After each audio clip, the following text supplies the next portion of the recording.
anxiety, bulimia, suicide, addiction, self-harm, schizophrenia, ADHD, depression, delusion, panic attacks, PTSD, manic, therapy, antisocial, treatment, anorexia, trauma. paranoia. These are the words, the labels, the things we know about mental health. But what about the things we don't know? The real feelings, the unwelcome thoughts, the secret breakdowns, the immense self-doubt, and the daily struggles. Here is the truth, the real people and their stories, and the photos of the smiles they use to hide it all. Hello, my name is Marissa Potts. I also have a channel here on YouTube, and when I was 14 years old, I was diagnosed with obsessive compulsive disorder, which is something that I still struggle with to this day. My name is Abbie, and I have a YouTube channel over here on YouTube at Classy Abbie, and I suffer from anxiety and depression. Hello, my name is Sarah. I talk about minimalism and mental health. Hey guys, my name is Sadie. I am 23. I have a YouTube channel called The Real Sadie Kate and an Instagram of the same name. Hi, my name is Shoshanna, and I have a YouTube channel which is just my name, Shoshanna, where I make a bunch of random entertainment videos, sometimes with my husband, sometimes with my sister or my best friend. When was this photo taken? So this photo was taken in 2015 when I was 19 years old, and I was trying to find a creative outlet, so I signed up with what ended up being a scam company and was learning how to model in this picture, and eventually it paved the way for what I'm doing now with YouTube, so I guess it wasn't so much of a scam. It was taken on December 1st of 2019. That is when I started to kind of struggle with my mental illnesses again. Anxiety and depression has always been something that has been a part of my life from a very young age on, but it's one of those things that, you know, when the seasons start changing or a big change happens in my life or occurs, that's when they decide to kind of come out and be very present in my life. So this photo was taken before a family dinner, which family dinners were something that always brought me joy, but I just remember being so just not really present, you know, like I was there, but I was not there. And it was taken on Sunday. I just Sundays were like the hardest day for me. This picture was taken 3 years ago. This was a younger version of Sarah, a version who had recently been dealing with PTSD, with bipolar disorder, with panic disorder, anxiety disorder, borderline personality disorder. And I didn't know all of that at that time, and definitely other people did not know about all of that at that time. This was taken in, I think, 2014 when I was in the midst of an eating disorder. I was on leave from inpatient hospital where I was being treated for anorexia. I was with my parents and we'd gone to a pub for some food. I'd extensively Googled the menu and it didn't have the nutrition, I don't think, so I'd worked out all the calories and everything and I'd decided exactly what I was going to have beforehand. This photo was taken on August 10th of this year, which was my very first wedding anniversary. What was your mental health like when taking this photo? So this period of my life I remember as being one of the worst times in my life for my mental health, specifically because it was when I was coming to terms with the fact that a lot of the struggles that I faced on a day-to-day basis were because of my OCD and I just didn't know. For example, a lot of my anxiety, a lot of my depression, a lot of thoughts that I had, which I always thought were like bad thoughts and that I was a horrible person for thinking them. Those were things that I just pushed aside and pretended didn't exist, when in reality they all could have been attributed to obsessive compulsive disorder, and I was really learning about that during this time. It was also a really dark time for me because I had stopped going to church and I didn't really have a lot of friends. It was my first spring semester of college and my boyfriend at the time was on a mission trip in Hawaii and Cambodia. So I was pretty lonely at this time of my life. I remember at this time I was kind of struggling just getting up to go to school, you know, or I'd be at school and I'd have a panic attack and call my mom crying in the bathroom, and none of my friends really knew what was going on. I wasn't really sharing it with a lot of people at the time just because I was scared of being judged and all of that. So then come a month later is when I actually reached out for help again, because I had reached out for help my sophomore year of high school, and I had tried like all the medicines, everything under the sun, I felt like, except for therapy, just because therapy at the time was too expensive for me. Come January 1st is when I reached out for help from my doctor. We kind of came up with a better plan. I am now in therapy, and my friends were super supportive once I kind of told them what was going on in my life. That's when I kind of decided to come out and share my story a little bit more and not be afraid to talk, because I feel like the more you do talk about and raise awareness on our mental health, just the better our world will be and the more comfortable people will come out with, because mental health is just as important as your physical health. In my mind, you know, we take cancer and all these diseases very seriously, but we can't take mental illnesses seriously. I don't know, I just think it's kind of sad, and I think definitely our world is starting to grow more awareness on them, but not enough. And that is why I'm so happy Alicia's doing this video today. In this picture, it was a time that was really dark for me. I was a new mom learning to live with a handful of mental illnesses, and I was struggling. I am not gonna lie, I was struggling. It was the hardest part of my life, probably the hardest year of my life. And I was not in a good place. I really wasn't. I wasn't in a good place. So my mental health at this point was probably at an all-time low. I, like I said, was in inpatient treatment. So I'd gone voluntarily, but if I said I didn't want to be there, they would have sectioned me. I was in a really bad place. I was complying with treatment at this point, but I was really not happy about that. I went into a really bad spiral because I'd been given this freedom of having my weekends at home. I got frustrated that they were so lenient with things like that, but not others, and I thought like, oh, I can just manipulate the system. I was also very much struggling with anxiety and depression at this point, which I know a lot of people who suffer from anorexia and other eating disorders also struggle with anxiety and depression. I couldn't actually see anything like in my future. Everything was like about my body and how I looked and what I weighed, I think, more than how I looked. Well, at that specific moment, it was good. I was happy. I was, eating supper with my husband, and it was really fun, and it was really nice. But right after we got home, I had a pretty bad anxiety attack. I struggle with depression and anxiety, and I have for the past 7 or however many years, I don't know. And it kind of comes and goes in waves, whereas like sometimes it'll be really good and it seems like I don't have a mental illness, and then it will plummet. I don't remember if it was triggered by anything. It's not always triggered by something. I felt really bad because it was our wedding anniversary, but my husband was very sweet and he's like, it's not a big deal. It's just, so we just laid in bed.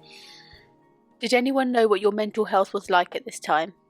The only person who really knew was my boyfriend at the time, who is now my husband. He didn't really know why I was struggling a lot. He thought that I was just really lonely because I didn't really have a lot of friends. My roommates and I didn't really get along, and I hadn't yet told him about my obsessive compulsive disorder, so he didn't really know exactly what was happening, but he talked me off of countless ledges and saved my life multiple times during this period because it was the worst mental health period that I've ever gone through. Other than my sister and my family, probably not, because you can very easily put a smile on your face and fake it till you make it. At least for me, I was very good at that at the time. Therefore, in that picture, I look so happy. And I feel like I had kind of become a pro at doing that, sadly. And so not a lot of people really knew about it until I had opened up in January of 2020. I had made my big coming out Facebook post telling people that I had bipolar disorder and that I deal with depression and anxiety. But at this point in this picture, people didn't know how bad it was. And honestly, I didn't know how bad it was. So my parents obviously knew. They've always been very supportive of me and helpful, and like they gave up so much to care for me during this time.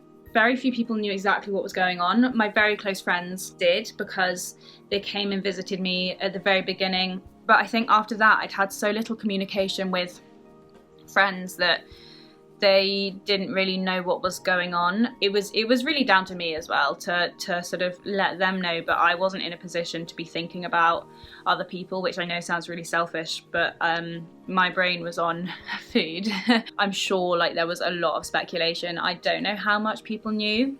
So at this point, I don't think anyone apart from my parents knew how bad it had gotten. Yes, my husband knew because he could see it. He could see me, you know, crying and everything. And I don't think anyone else knew what was going on, mostly because I didn't see anybody else. But I don't really talk about it that often with, like, I'm not super open with it, you know? My family and my best friend knows about it. Was this smile fake or forced? I honestly think it was a little combination of both. I remember the photographer taking the picture this day was like really rude, and so I felt kind of awkward and uncomfortable, but I had paid money for this photo shoot, so I was trying to make the most of it. But like I said, I was going through a really dark time, and I think that for the most part it was mostly forced. I was just trying to get good pictures on this day. I don't want to say it was forced because my sister was taking the picture, and I think I'm genuinely always happy around my sister and my family, but in some ways it was forced just because of I wasn't there presently. I don't remember the photo really, like taking it. So yeah, I'd say it was a little bit forced. That's just how, you know, you kind of cope. Sometimes you gotta just slap a smile on your face and pretend everything's okay. Now I've definitely learned that that's not the right thing to do, and that it's okay to feel your emotions, and it's okay to talk and reach out for help. This smile in this one picture was actually real. And it makes me happy that I can say that, because I was having a really good day when I did my hair and I thought it looked nice, and I love big hair. If you can't tell, I still love it. So honestly, that was a real genuine smile that day, because I actually had the energy to do my hair. I was going to take pictures with my family soon, so that really was a genuine smile. But there were many other times that they were faked. They were not genuine at all, and it was simply to hide what I was dealing with. I am smiling in this photo. I don't know if you can actually see, yeah, you can see my face. It's just hollow. There's literally nothing behind the eyes. It's not even a real smile. I just actually remember being really unwilling to have this photo taken. Even though I thought I was fat, I knew that I was very underweight. So I was like, oh great, I can use this as like a memento of how small I've gotten. So I know 100% that this was a forced smile. This smile was not faked or forced. I think it was genuine. Like I was having a good time. I was enjoying my anniversary date, and I was enjoying the food. It was really good food. Yeah, so it wasn't forced. Like I said, it's in waves, and it's not like it's like constant. My anxiety or depression is like constant in the back of my head anymore. It used to be, definitely when I was younger, but now it's getting better. There have been times where I do fake and force my smile, but that was not one of them. How does your mental health now compare to then? So I would say that my mental health has gone over leaps and bounds in a much more positive way than when this photo was taken.